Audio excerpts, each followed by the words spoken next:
Assalamualaikum warahmatullahi wabarakatuh. Selamat pagi, kembali lagi bertemu dengan saya Bu Murni. Untuk kali ini kita akan membahas atau belajar mengenai mekanisme patofisiologi pada PPOK atau penyakit paru obstruktif kronis, asma dan juga efusi pleura. Untuk, rincian apa yang akan kita pelajari, yang pertama nanti kita akan sama-sama belajar patofisiologi PPOK, kemudian patofisiologi asma, dan yang ketiga adalah patofisiologi dari efusi pleura.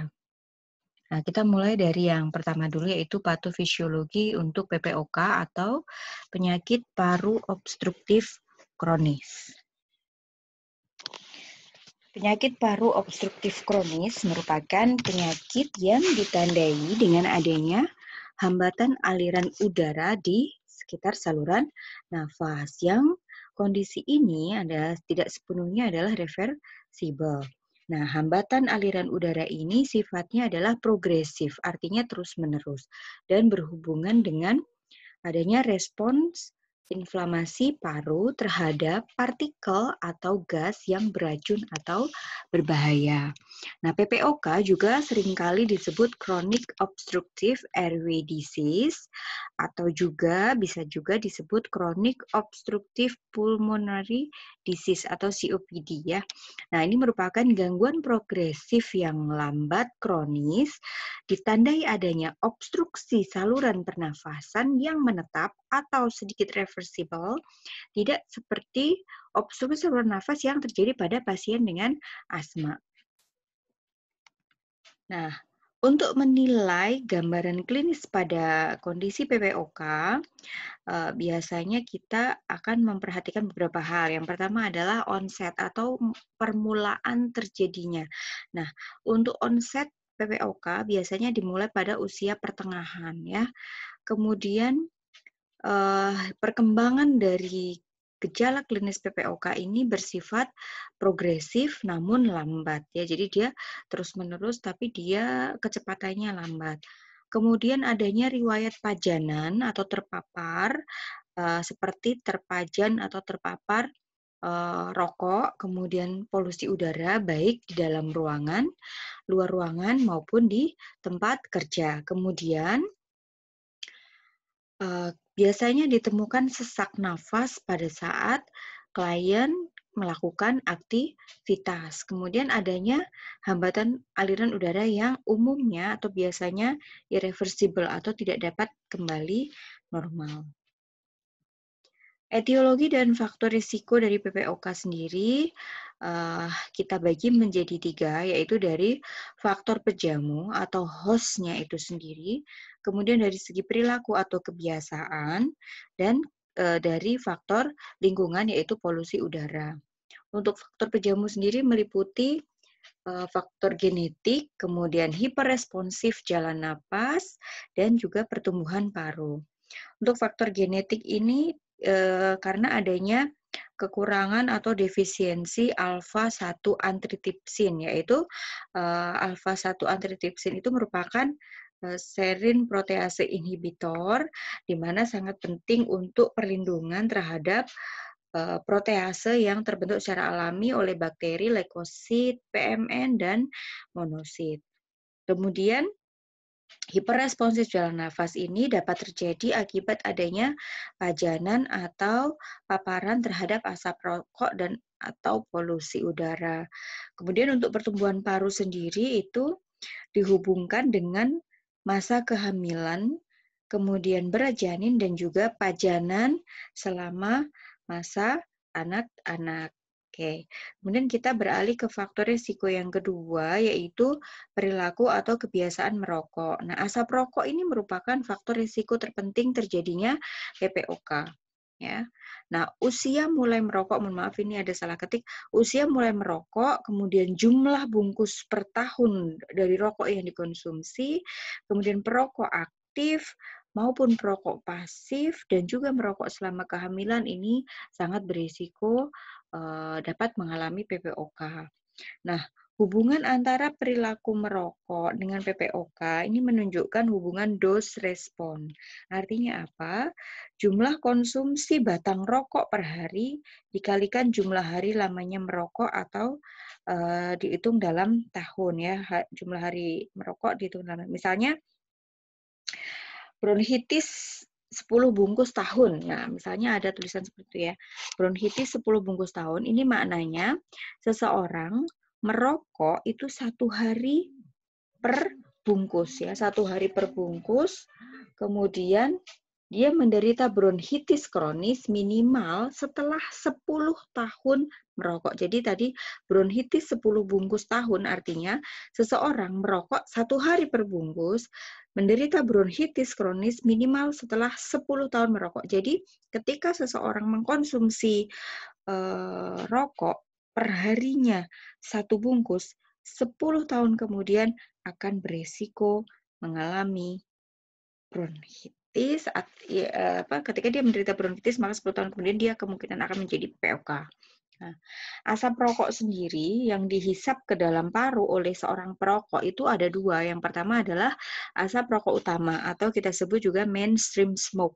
Nah, di situ selain asap rokok utama juga ada asap yang berasal dari ujung rokok yang terbakar. Nah, ini disebut juga asap rokok sampingan atau side stream smoke.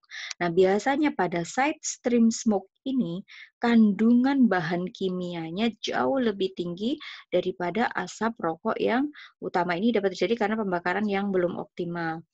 Nah, polusi udara yang berasal dari asap rokok utama yang dihembuskan kembali oleh si perokok dan juga asap rokok sampingan itu disebut sebagai asap rokok lingkungan atau RL ya, atau juga disebut environmental tobacco smoke atau ETS ya.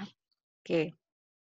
Nah, untuk faktor polusi udara, ini kita bagi menjadi polusi di dalam ruangan atau indoor.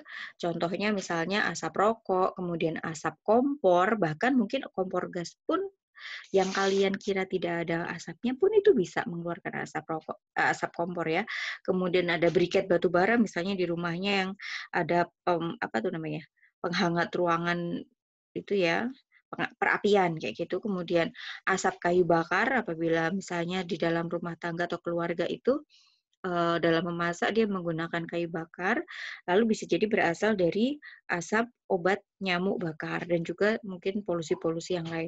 Kemudian polusi di luar ruangan atau outdoor itu biasanya seperti gas pembuangan dari industri, kemudian gas pembuangan dari kendaraan bermotor, kemudian bisa dari debu jalanan, adanya kebakaran hutan, gunung meletus, dan lain sebagainya. Kemudian polusi selanjutnya adalah polusi di tempat kerja yang contohnya misalnya polusi dari bahan kimia, kemudian dari debu atau zat iritasi dan juga gas beracun. Nah, ini perbandingan efek kesehatan perokok baik aktif maupun pasif ya. Jadi keduanya bisa sama-sama mendapatkan efek. Nah, biasanya untuk perokok pasif kan eee, imbasnya untuk orang dewasa itu rambutnya baunya nggak enak sama ya, pada anak-anak juga sama.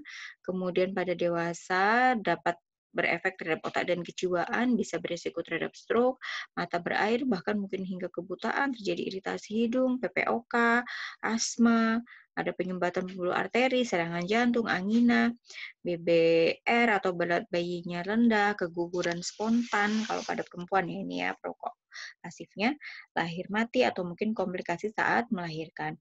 Nah, untuk efek perokok pasif pada anak-anak bisa juga rambut bau tidak sedap, mungkin berhubungan dengan tumor otak, jangka panjang juga bisa berefek terhadap kejiwaan, mata berair juga, bisa berisiko kebutaan juga, otitis media kronis, pneumonia, asma, kemudian gangguan saluran pernafasan kronik, penurunan terhadap fungsi paru, menurunnya penyerapan oksigen, dan juga meningkatnya penyerapan nikotin. Lalu berhubungan juga dengan terjadinya limfoma. Untuk patofisiologi dari PPOK sendiri, Nah, pertama kita mulai dari adanya pajanan terhadap faktor pencetus ya. Adanya pajanan terhadap faktor pencetus yaitu partikel yang beracun tadi ya, partikel noxious yang terhidup bersama udara ini akan masuk ke saluran nafas dan akan mengendap sampai terjadinya akumulasi. Nah, partikel-partikel yang masuk ke saluran nafas tadi dia akan mengendap di lapisan mukus. Nah, ini lapisan mukus ini melapisi lapisan bronkus ya. Dia akan mengendap di lapisan mukus yang melapisi bronkus sehingga dia akan menghambat aktivitas silia. Nah, silia sendiri kan berfungsi untuk menggerakkan cairan supaya tidak masuk ke saluran nafas, tapi dia masuknya ke saluran cerna sehingga dia tidak tujuannya supaya tidak menyebabkan infeksi saluran nafas gitu ya. Karena aktivitas silianya terhambat, maka pergerakan cairan yang melapisi mukosa akan berkurang sehingga dia akan terjadi iritasi pada sel mukosa.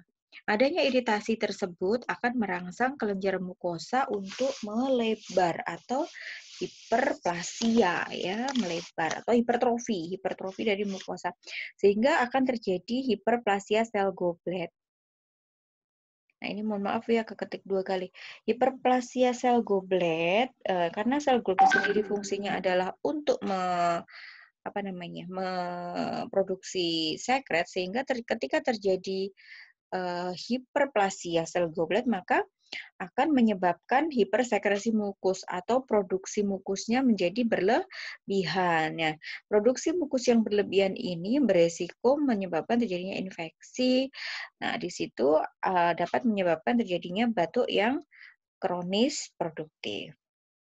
Nah, adanya produksi mukus yang berlebih atau hipersekresi mukus ini juga menyebabkan penyempitan lumen saluran nafas ya, karena tadi harusnya lubang saluran nafasnya melebar, tapi karena terdapat penumpukan sekret atau produksi sekretnya meningkat, maka lama-lama lubangnya atau lumen saluran nafasnya tadi akan diameternya akan semakin nyempit atau berkurang.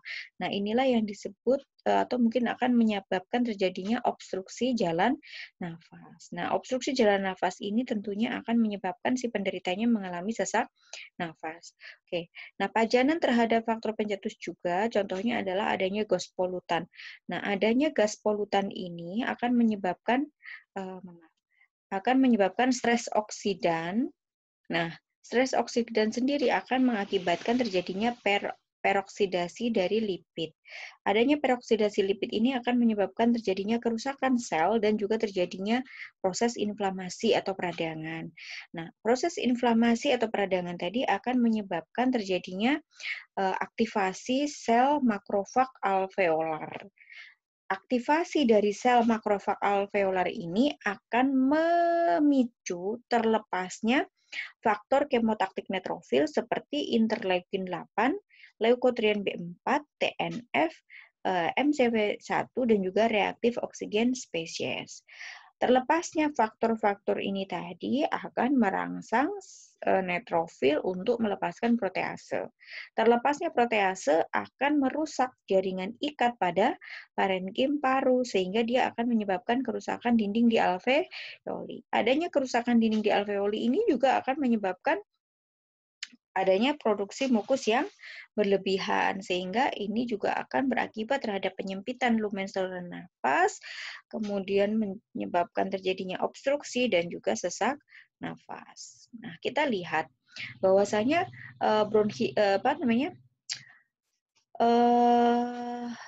PPOK ini bisa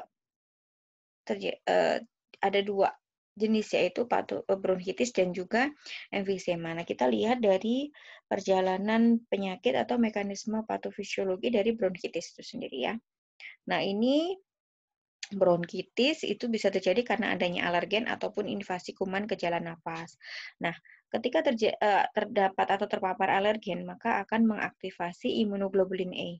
Nah, imunoglobulin E yang teraktivasi ini akan meningkatkan pelepasan histamin, sehingga ini akan berisiko menyebabkan terjadinya pembengkakan atau edema pada mukosa.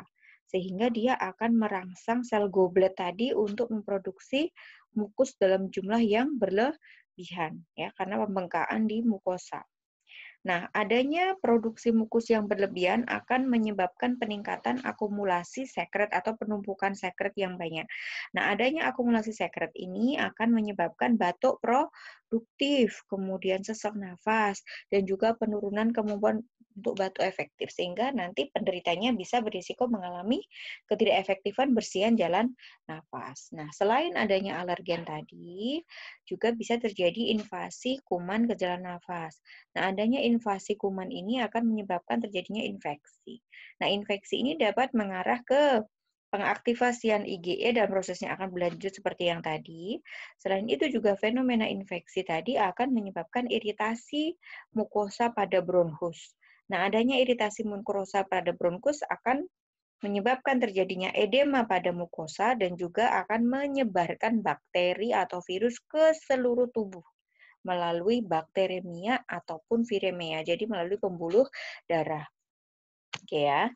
Nah, untuk tadi adanya iritasi mukosa tadi menyebabkan bakteri atau virusnya menyebar ke seluruh tubuh baik melalui proses bakteremia atau viremia akan menyebabkan meningkatkan atau meningkatnya laju metabolisme, kemudian intake nutrisinya tidak adekuat, tubuh penderitanya makin kurus, aktivitas sehari-hari mengalami ketergantungan, kurangnya istirahat dan tidur, kecemasan, dan juga kurangnya pemenuhan informasi. Sehingga nanti beberapa masalah keperawatan yang muncul bisa hipertermi, perubahan pemenuhan nutrisi kurang dari kebutuhan tubuh, gangguan aktivitas harian, kecemasan, dan ketidaktahuan atau pemenuhan informasi.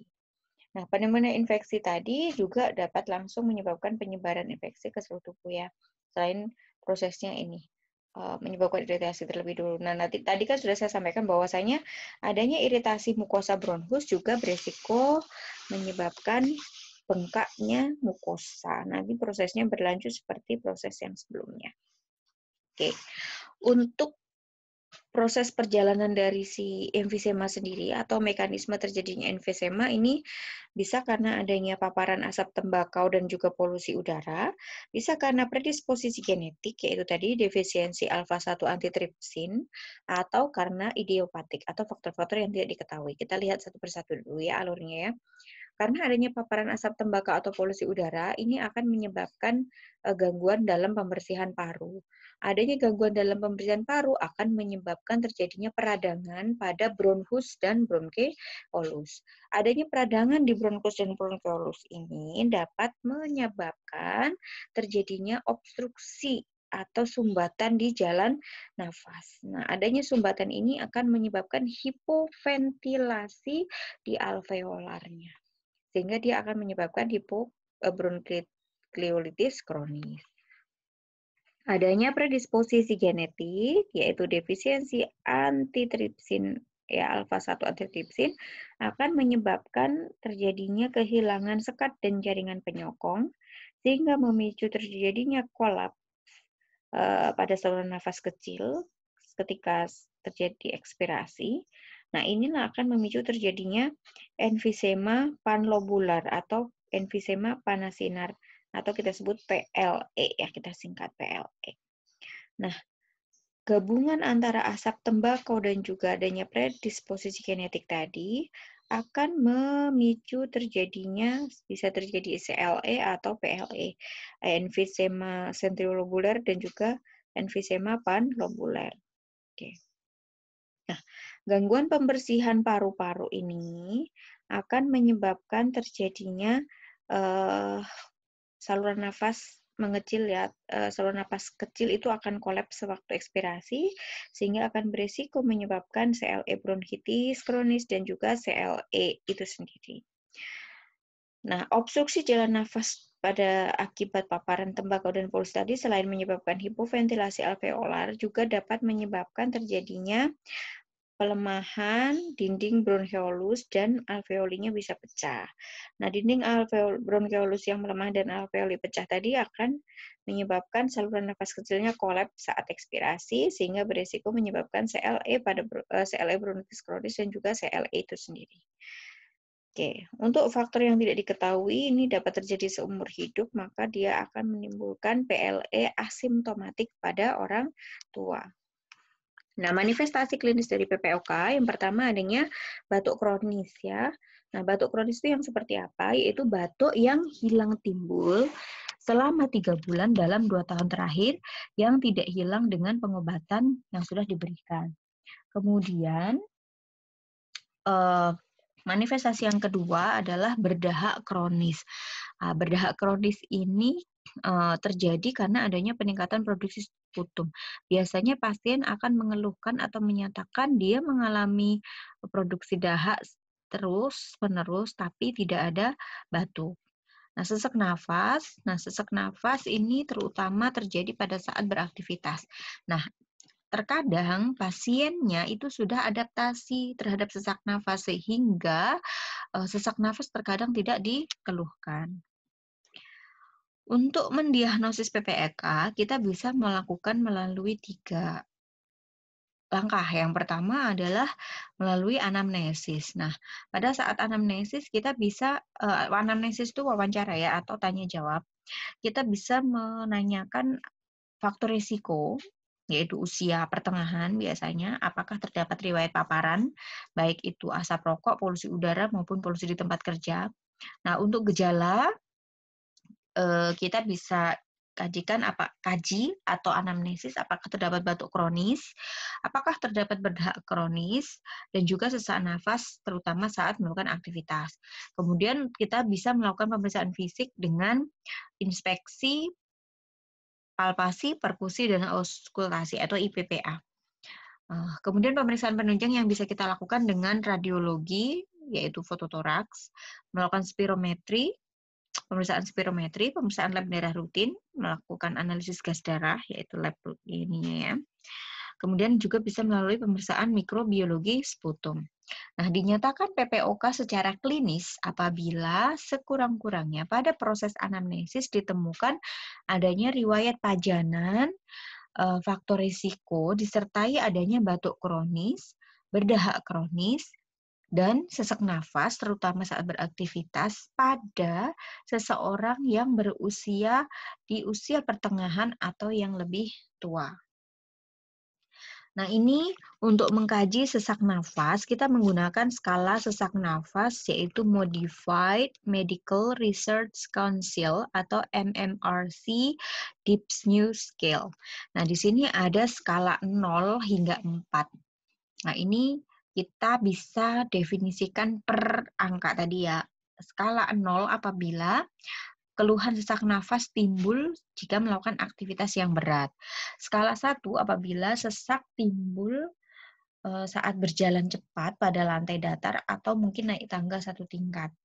Skalanya 2 apabila sesaknya muncul pada saat pasien berjalan lebih lambat itu karena dia mulai merasa sesak.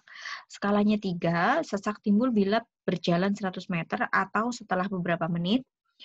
Skalanya 4, itu sesak bila mandi atau berpakaian. Jadi dengan aktivitas yang ringan saja dia sudah merasakan sesak. Itu kalau dia skalanya 4 ya. Untuk pemeriksaan fisik ya, untuk mendiagnosis PPOK itu kita bisa melakukan dengan IPPA. Tadi sudah saya sebutkan ya. Kita sekarang kupas satu persatu. Inspeksi. Nah, inspeksi berarti kita melihat atau mengidentifikasi, mengobservasi. Yang kita lihat adalah apakah terdapat pursed lips breathing atau mulut mencucu. Jadi proses bernafas pasien tapi dengan mulut mencucu atau setengah terkatup. Apakah menggunakan otot bantu pernafasan? Nah, ini bisa kita identifikasi atau kita bisa lihat dari ada atau tidaknya retraksi dinding dada, kemudian hipertrofi otot bantu nafas, dan juga melebarnya sela iga. Kemudian kita juga lihat di pasiennya apakah terdapat barrel chest. Barrel chest ini yaitu penurunan perbandingan diameter anteroposterior dan transversal pada rongga dada karena adanya usaha untuk memperbesar volume paru. Kemudian apakah kita lihat adanya pink puffer atau gambaran khas pada emfisema yaitu kulitnya kemerahan, pasiennya kurus dan terdapat pernafasan pursed lips breathing. Kemudian apakah terdapat blue bloater? Nah, ini gambaran khas pada bronkitis kronis ya. Karena tadi saya sampaikan bahwasanya pada pasien PPOK ini ada 2 kondisi, yaitu bisa bronkitis kronis, bisa emfisema. Nah, ini pasiennya tampak bronkitis sianosis atau kebiruan sentral serta perifer, biasanya gemuk, terdapat edema di tungkai dan juga ronki basah di basal paru. Nah, untuk palpasi sendiri biasanya akan ditemukan adanya vokal fremitus yang lemah dan juga sela iga yang melebar. Jadi palpasi itu kita meraba, kita menyentuh. Kalau inspeksi tadi melihat, kalau palpasi kita meraba atau menyentuh. Jadi yang kita raba adalah bagian dada pasien. Nanti ditemukan adanya vokal fremitus yang melemah dan juga sela iga yang melebar. Nah, ini biasanya dijumpai pada pasien dengan emfisema yang dominan. Kemudian perkusi. Perkusi itu kita gunakan kedua telapak tangan kita. Dengan posisi satu telapak tangan kita gunakan sebagai alas. Telapak tangan berikutnya kita gunakan jarinya untuk mengetuk pada permukaan tangan kita yang satunya. Nah, pada perkusi akan ditemukan adanya suara hipersonor. Nah, ini dapat terjadi akibat peningkatan jumlah udara yang terperangkap di dalam paru. Kemudian batas jantungnya mengecil, jadi semakin redup, misalnya kita ketuk kok redupnya semakin menyempit, berarti mungkin batas jantungnya semakin mengecil. Kemudian letak diafragmanya rendah, dan hepar atau hati terdorong ke bawah, terutama pada posisi emfisema. Untuk auskultasi, kita harus gunakan stetoskop. Ini akan terdengar suara nafas vesikular normal ataupun melemah, terdengar adanya ronhi dan atau mengi pada waktu bernafas biasa atau pada ekspirasi basal. Kemudian ekspirasinya memanjang dan bunyi jantungnya terdengar jauh. Nah, ini yang tadi saya sebutkan di pemeriksaan fisik ya, ada infeksi, kita lihat adanya barrel chest. Jadi ini dada pada orang yang normal, ini dada pada penderita PPOK ya, jadi dia karena adanya usaha untuk meningkatkan volume paru sehingga rongga dadanya ini parunya melebar, ya diameternya semakin melebar. Ini yang disebut dengan barrel chest atau dada tong. Oke, ini blue blotter pada penderita bronkitis kronis, biasanya pasiennya gemuk, kemudian dia ada sianosis. Ini sianosisnya bisa saja hanya dimulai dari area mulut, nanti dia bisa sianosis sentral ataupun perifer. Kemudian ini pink puffer atau biasanya muncul pada pasien emfisema, pasiennya kurus ya, kulitnya nampak kemerahan, dan dia nafasnya mencucu atau pursed lip breathing. Nah, ini gambar pursed lip breathing. Jadi dia saat bernafas, nafasnya mencucu. Kalau ini kan kita normal nafas biasa, dan mulut kita biasa-biasa aja ya. Oke, derajat PPOK atau klasifikasi PPOK ditentukan berdasarkan PDPI ya, atau Perkumpulan Dokter Paru Indonesia. Ada 4 klasifikasi, PPOK ringan, PPOK sedang, PPOK berat, dan PPOK sangat berat. Untuk PPOK ringan itu gejalanya dengan ada atau tanpa batuk, dengan atau tanpa produksi sputum, sesak nafasnya masuk ke derajat 0 sampai derajat 1. Hasil pemeriksaan dengan spirometri didapatkan volume ekspirasi paksa 1 atau VEP1 itu lebih dari sama dengan 80% prediksi pada orang normal ya, atau VEP1-nya atau KVP-nya kurang dari 70%. Untuk PPOK sedang itu gejalanya bisa dengan atau tanpa batuk, dengan atau tanpa produksi sputum, namun sesaknya itu masuk ke derajat sesak 2, yaitu sesak timbul saat beraktivitas. Untuk pemeriksaan spirometrinya, VEP1-nya atau KVP kurang dari 70% atau VEP1-nya berada di rentang 50 hingga 80% prediksi. Untuk PPOK berat, itu gejalanya batuk, sesak nafasnya derajat 3, dan kemungkinan terjadi gagal nafas kronik serta kol pulmonal. Spirometrinya VEP1 atau KVP-nya kurang dari 70% atau VEP1-nya berada di rentang 30 hingga 50. Untuk PPOK sangat berat, itu gejalanya batuk, sesak nafasnya udah masuk derajat 4, jadi pada saat aktivitas ringan pun dia juga sesek, disertai adanya gagal nafas kronis dan juga komplikasi kor pulmonale atau gagal jantung kanan. Nah, hasil pemeriksaan spirometrinya VEP1-nya atau KVP-nya kurang dari 70%, atau VEP1-nya kurang dari 30% prediksi, atau VEP1-nya masih kurang dari 50% disertai dengan gagal nafas yang kronis. Nah, untuk diagnosa bandingnya biasanya untuk mengidentifikasi apakah ini lebih mengarah ke PPOK, apakah asma bronkial atau gagal jantung kronik, ini ada pembeda. Ya, dari onset usia itu PPOK biasanya seringnya pada usia pertengahan, ini lebih dari usia 45 tahun. Kalau asma bronkial dan gagal jantung kronik bisa terjadi pada segala usia. Untuk riwayat keluarga biasanya PPOK tidak ada, namun pada asma bronkial ada. Pada GCK tidak ada. Untuk pola sesak nafas pada PPOK terus-menerus dan bertambah apabila beraktivitas ya. Kalau asma bronkial, sesak nafasnya hilang timbul, gagal jantung kronik timbul pada saat aktivitas saja. Ronhi itu kadang-kadang ada pada pasien PPOK, pada asma bronkial ada, gagal jantung kronik lebih ada lagi. Mengi pada PPOK kadang-kadang, pada asma wajib, ya ini lebih-lebih pada asma, pada gagal jantung kronik ada, namun mungkin tidak seberat pada asma. Vesikuler itu pada PPOK melemah, pada asma bronkial normal, pada gagal jantung meningkat. Hasil spirometrinya, obstruksinya plus-plus, restriksinya plus. Untuk asma bronkial, obstruksinya plus-plus saja. Pada GCK, obstruksinya plus, restriksinya justru yang plus-plus. Reversibilitasnya atau kemungkinan untuk kembali pada PPOK kurang, pada asma bronkial mungkin bisa, pada gagal jantung kronis ya mungkin bisa juga. Nah, pencetusnya pada PPOK partikel yang toksik, pada asma bronkial partikel yang sensitif, pada gagal jantung kronik adanya penyakit jantung kongestif. Oke, kita masuk ke tata laksana PPOK. Untuk tata laksana PPOK itu ada pemberian obat-obatan, yaitu bronchodilator. Nah, ini dianjurkan penggunaannya dalam bentuk inhalasi, kecuali pada kondisi serangan atau eksaserbasi. Bisa digunakan oral atau sistemik. Kemudian obat berikutnya adalah antiinflamasi. Nah, ini sebagai pilihan utama, yaitu dalam bentuk metilprednisolon atau prednison. Nah, untuk penggunaan jangka panjang pada PPOK yang stabil dilakukan hanya bila uji steroidnya positif. Nah, pada kondisi serangan atau eksaserbasi digunakan dalam bentuk oral atau sistemik. Untuk antibiotik itu tidak dianjurkan penggunaan jangka panjang ya. Nah, pilihan antibiotiknya disesuaikan dengan pola kumannya.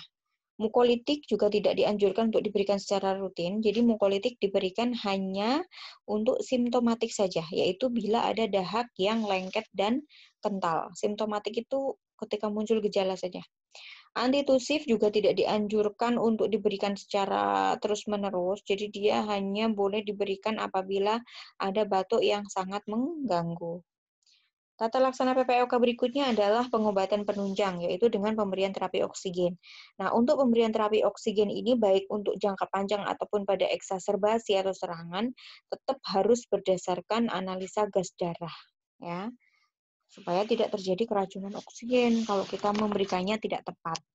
Kemudian yang kedua adalah pemberian ventilasi mekanik. Nah, pemberian ventilasi mekanik ini digunakan pada eksaserbasi berat dan biasanya ini juga dilakukannya di ICU ya. Kemudian yang ketiga adalah operasi paru. Ini dapat dilakukan bulektomi apabila terdapat bula atau bisa juga transplantasi paru. Nah, untuk transplantasi paru ini mungkin masih dalam proses penelitian ya, apakah bisa untuk PPOK atau tidak. Kemudian yang keempat adalah pemberian vaksinasi influenza. Nah, ini tujuannya untuk mengurangi timbulnya serangan atau eksaserbasi pada PPOK yang stabil. Nah, syaratnya vaksinasi influenza tadi diberikan pada pasien yang usianya sudah lebih dari 60 tahun, mengalami PPOK sedang ataupun berat. Tata laksana PPOK berikutnya adalah terapi non-farmakologis, yaitu dengan pemberian edukasi dan juga self-management. Nah, tujuannya apa? Untuk memotivasi dan membuat klien tetap berpikiran positif dalam menghadapi penyakitnya. Kemudian juga membantu klien untuk memodifikasi faktor risiko yang dapat mencetuskan serangan, ya. Kemudian diharapkan juga dapat melakukan penanganan mandiri apabila terjadi gejala yang muncul. Kemudian terapi non-farmakologis berikutnya adalah pemberian aktivitas fisik. Nah, aktivitas fisik ini kenapa diberikan? Karena pada pasien PPOK sendiri itu seringkali terjadi penurunan aktivitas. Nah, contohnya misalnya dengan aktivitas fisik aerobik ini dapat meningkatkan kekuatan. Dan bila difokuskan pada ekstremitas atas, ini bisa memperkuat otot pernafasan inspirasi. Aktivitas fisik ini biasanya juga dilakukan bersamaan dengan program rehabilitasi paru ya. Jadi di situ untuk program rehabilitasi paru sendiri dapat mencegah terjadinya eksaserbasi.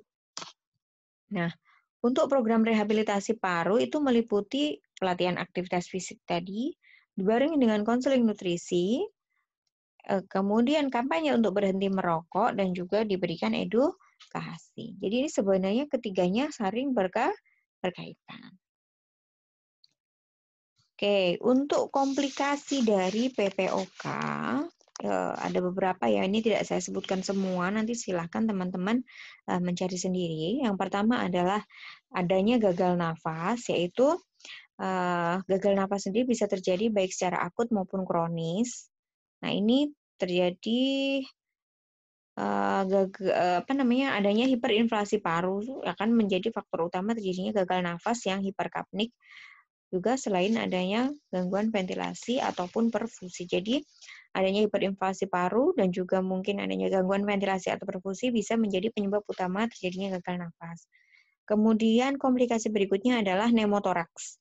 Nah, pneumotoraks ini adalah mengumpulnya udara di dalam rongga paru. Nah, adanya pneumotoraks sendiri bisa menyebabkan adanya sesak nafas yang berat dan juga gagal nafas akut yang mengancam jiwa. Komplikasi berikutnya adalah adanya cor pulmonal, yaitu pembesaran ventrikel kanan atau hipertrofi atau dilatasi ventrikel kanan oleh karena adanya peningkatan afterload dari ventrikel kanan akibat penyakit paru atau sirkulasi pulmonal. Oke. Nah, untuk PPOK tadi sudah kita jelaskan. Nah, sekarang kita masuk ke patofisiologi asma ya. Untuk patofisiologi asma itu